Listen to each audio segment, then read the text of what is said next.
Quelles sont les caractéristiques d'un divorce pour faute? Le divorce pour faute est un divorce contentieux dans lequel vous avez l'obligation de caractériser une faute à reprocher à votre conjoint. Vous devez introduire une logique de responsabilité. L'échec du mariage est imputé au comportement fautif de votre conjoint. En gros, vous ne souhaitez pas que le divorce soit prononcé pour une cause autre que celle qui aura été causée par votre conjoint. Quel est ce comportement fautif? Le comportement fautif est très large. Dans son acception, dans son sens juridique, la faute peut être multiple. Évidemment que l'on pense à la faute d'infidélité ou d'adultère, mais il peut y avoir aussi d'autres types de fautes, comme la faute de violence conjugale, la faute de violence physique, la faute de violence économique. En parlant d'économie, le défaut de contribution aux charges du mariage est également une faute. Comment prouver le comportement fautif de son époux ou de son épouse? La preuve du divorce pour faute, la preuve de la faute, la preuve du comportement fautif est libre. Tout d'abord, la preuve par attestation.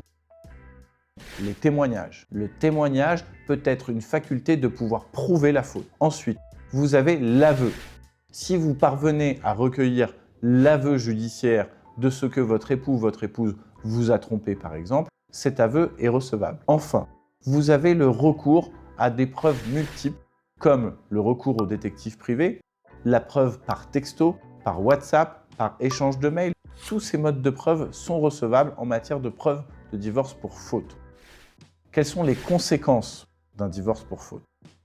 Sur le papier, le divorce pour faute est le même qu'un divorce contentieux. Il dispose des mêmes effets, des mêmes conséquences. La différence du divorce pour faute avec les autres types de divorces judiciaires ou contentieux, c'est la nature des dommages et intérêts que vous pourrez solliciter. En effet, le divorce pour faute vous a causé nécessairement par la réalisation du comportement fautif des préjudices. Et ces préjudices inhérents à la commission des fautes de votre conjoint doivent être réparés. Cette réparation va générer l'octroi de dommages et intérêts qui ne sont susceptibles d'être sollicités que dans le cadre d'un divorce pour faute.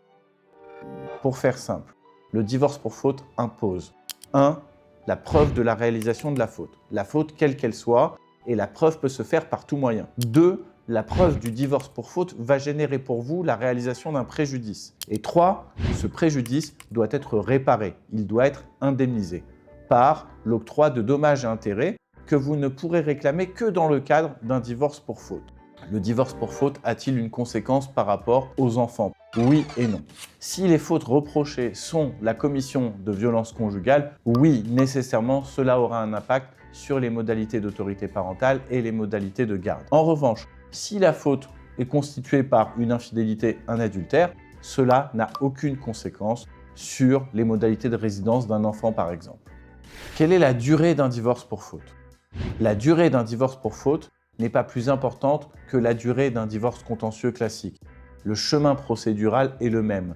Le cursus judiciaire est le même. C'est ce qu'on appelle la mise en état. À partir du moment où vous allez délivrer l'assignation, une fois que vous aurez passé l'éventuelle audience sur les mesures provisoires, il va y avoir ainsi un ping-pong qui va se faire entre les écritures, les preuves échangées et les pièces échangées entre les avocats. Le calendrier judiciaire ne diffère pas. Ce qui peut différer dans le cadre d'un divorce pour faute, c'est le temps que vous allez prendre vous-même dans la constitution de votre dossier pour aller récupérer un maximum de preuves pour venir accréditer la qualification de la faute. C'est ce temps-là qui risque de prendre du temps.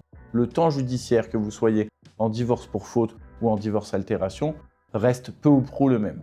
Les honoraires d'un divorce pour faute peuvent-ils sensiblement varier d'un autre divorce contentieux? La réponse est oui. Le divorce pour faute risque de vous coûter un petit peu plus cher en termes d'honoraires, car vous allez mobiliser votre avocat à plusieurs reprises et plus souvent. Tout d'abord pour le rédactionnel des conclusions, 2 pour l'examen des pièces, 3 pour le tri dans l'opportunité des pièces, et 4 afin d'examiner les éventuelles attestations à aller recueillir, les éventuels rapports à aller récupérer. Au-delà d'être un prérequis légal dans le cadre de la constitution d'un divorce, l'assistance d'un avocat rompu à la pratique des affaires familiales est a fortiori indispensable en termes de devoir de conseil dans le cadre d'un divorce pour faute.